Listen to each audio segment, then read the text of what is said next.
Welcome to my channel the speaking tree. ഇന്നത്തെ നമ്മുടെ ചിന്താ വിഷയം 1 കൊറിന്തോസ് അധ്യായം 11. ഈ ഒരു അധ്യായത്തിലെ ഏറ്റവും പ്രധാനപ്പെട്ട ഒരു പശ്ചാത്തലമായിട്ട് ഞാൻ ഇന്നത്തെ എപ്പിസോഡിന് വേണ്ടി തെരഞ്ഞെടുത്തിരിക്കുന്നത് സ്ത്രീക്ക് അല്ലെങ്കിൽ സ്ത്രീ പുരുഷ ബന്ധത്തെ എങ്ങനെയാണ് ബൈബിളിന്റെ പശ്ചാത്തലത്തിൽ നോക്കിക്കാണുന്നതെന്ന് നമുക്ക് ഈ 1 കൊറിന്തോസ് 11 അധ്യായത്തിന്റെ പശ്ചാത്തലത്തിൽ നമുക്കത് വ്യക്തമായി മനസ്സിലാക്കാം. ആദ്യം തന്നെ പൗലോസ് പറയുകയാണ്, സ്ത്രീ പുരുഷന് വിധേയപ്പെട്ട് ജീവിക്കേണ്ടവളാണ് എന്ന് ഓർമ്മപ്പെടുത്തുന്നുണ്ട്.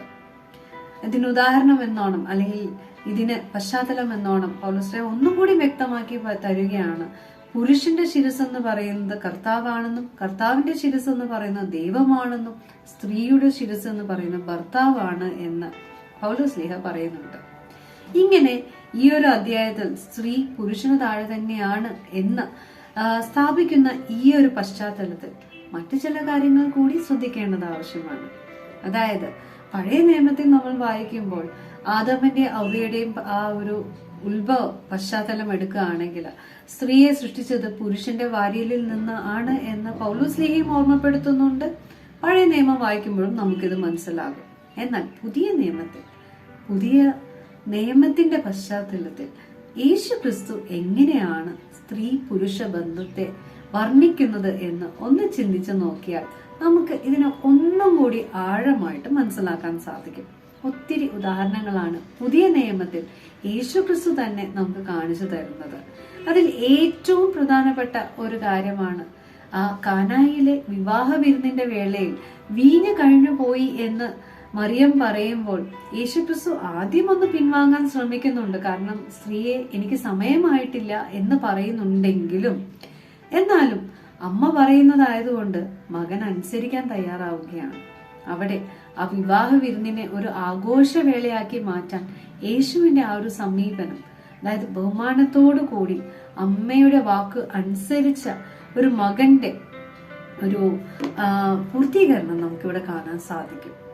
ഇനി രണ്ടാമതൊരു ഉദാഹരണം പറയുകയാണെങ്കിൽ യേശു എപ്രകാരമാണ് സമരിയക്കാരിയുമായി സംസാരിക്കുന്നത് എന്നൊരു പശ്ചാത്തലം എടുത്താൽ, അതായത് ആത്മീയദാഹം കൊണ്ട് യേശുവിനെ അല്ലെങ്കിൽ ദൈവത്തെ അന്വേഷിച്ചു നടക്കുന്ന ആ സമരിയക്കാരിയെ നമുക്കിവിടെ കാണാൻ സാധിക്കും.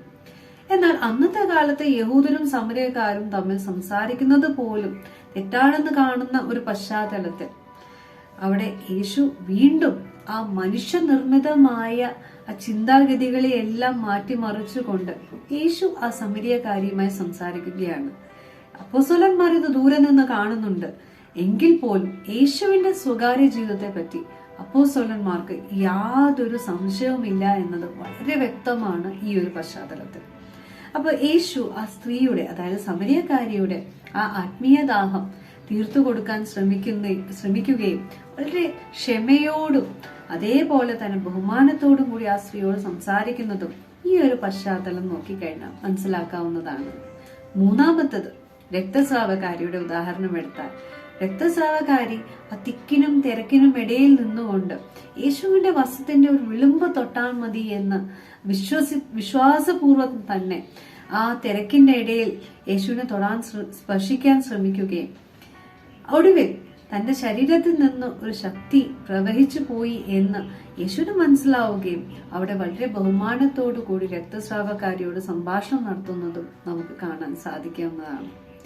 മറ്റൊരു ഉദാഹരണം ഇവിടെ നമുക്ക് മനസ്സിലാക്കാൻ സാധിക്കുന്നത്, അതായത് മഗ്ദലന മറിയത്തെ കല്ലെറിഞ്ഞു കൊല്ലാൻ വേണ്ടി പുരുഷന്മാരെല്ലാം ചുറ്റും കൂടുമ്പോൾ നിങ്ങളിൽ പാപം ചെയ്യാത്തവൻ കല്ലെറിയട്ടെ എന്ന് ഒരു സഹോദര സ്ഥാനത്ത് നിന്നുകൊണ്ട് യേശു മുന്നിട്ട് നിൽക്കുന്നതും ബഹുമാനത്തിന്റെ മറ്റൊരു അടയാളമായി നമുക്ക് മനസ്സിലാക്കാൻ സാധിക്കും. ഇനിയും വേണം ഉദാഹരണങ്ങൾ, ഇനിയുമുണ്ട് ഒത്തിരി ഉദാഹരണങ്ങൾ ബൈബിളിൽ തന്നെ.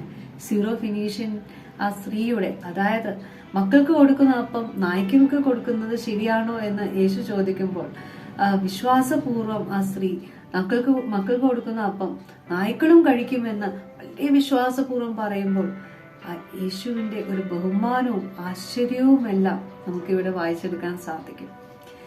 ഇനിയും ഉദാഹരണങ്ങൾ ഒട്ടനവധിയാണ് ബൈബിളിൽ.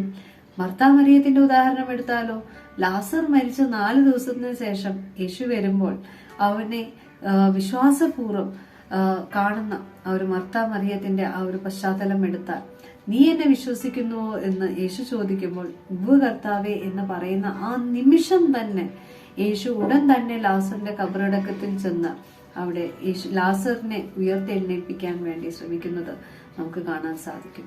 അങ്ങനെ യേശു എപ്രകാരമാണ് ജീവികളുമായി പെരുമാറിയത് എന്ന് ഒട്ടനവധി ഉദാഹരണങ്ങളാണ് ബൈബിളിൽ കൊടുത്തിട്ടുള്ളത്. അതായത് പുരുഷന്മാർക്ക് വിധേയപ്പെട്ട് ജീവിക്കേണ്ടവളാണ് സ്ത്രീ എന്നത് ശരി തന്നെ. എന്നാൽ പുരുഷന്മാരും സ്ത്രീക്ക് വളരെയധികം ബഹുമാനപരമായ ഒരു സ്ഥാനവും നൽകണമെന്നും പുതിയ നിയമം നമ്മളെ ഓർമ്മപ്പെടുത്തുന്നുണ്ട്.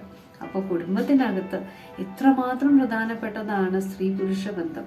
അതായത് സ്ത്രീ പുരുഷനെ അനുസരിക്കുമ്പോൾ പുരുഷൻ സ്ത്രീയെ ബഹുമാനിക്കണമെന്നും ഈ ബൈബിളിന്റെ പശ്ചാത്തലത്തിൽ നമ്മളെ വീണ്ടും ഈ ഒരു അധ്യായത്തിന്റെ പശ്ചാത്തലത്തിൽ നമ്മളെ ഓർമ്മപ്പെടുത്തുന്നു. അപ്പൊ അങ്ങനെ കുടുംബത്തിന്റെ പശ്ചാത്തലത്തിൽ നമ്മൾ നോക്കുകയാണെങ്കിൽ സ്ത്രീ പുരുഷ ബന്ധം എന്ന് പറയുന്നത് പരസ്പര ധാരണയുടെയും പരസ്പര ബഹുമാനത്തിന്റെയും ഒരു അടിസ്ഥാനത്തിലാണ് പണിതുയർത്തേണ്ടത് എന്ന് പൗലോസ് ലീഹ ഈ ഒരു അധ്യായത്തിലൂടെ നമുക്ക് കാണിച്ചു തരുന്നുണ്ട്. എന്നിരുന്നാലും നമ്മൾ മനസ്സിലാക്കേണ്ടത് കുടുംബത്തിൽ ഒട്ടനവധി ഭിന്നതകൾ ഉണ്ടാകും. അവിടെ ക്ഷമയോടും അതുപോലെ തന്നെ പരസ്പര ധാരണയോടും കൂടി ഒരുമിച്ച് തീരുമാനങ്ങൾ എടുക്കുവാനും സ്ത്രീ പുരുഷന് വിധേയപ്പെട്ടുകൊണ്ട് തന്നെ പുരുഷൻ സ്ത്രീക്ക് ബഹുമാനം കൊടുത്തുകൊണ്ട് തന്നെ മുന്നോട്ട് ജീവിക്കുമ്പോൾ നമ്മൾ ആരും ഒരു വിധിക്കപ്പെടേണ്ടത് ആവശ്യമില്ല എന്നും നമുക്ക് നമ്മുടെ ജീവിതം വളരെ ശാന്തതയോടും സമാധാനത്തോടും കൂടി നമുക്ക് ജീവിതം മുന്നോട്ട് കൊണ്ടുപോകാൻ സാധിക്കുമെന്നും ഈ ഒരു അധ്യായം നമ്മളെ ഓർമ്മപ്പെടുത്തുന്നു. മറ്റൊരു എപ്പിസോഡുമായി വീണ്ടും കാണാം.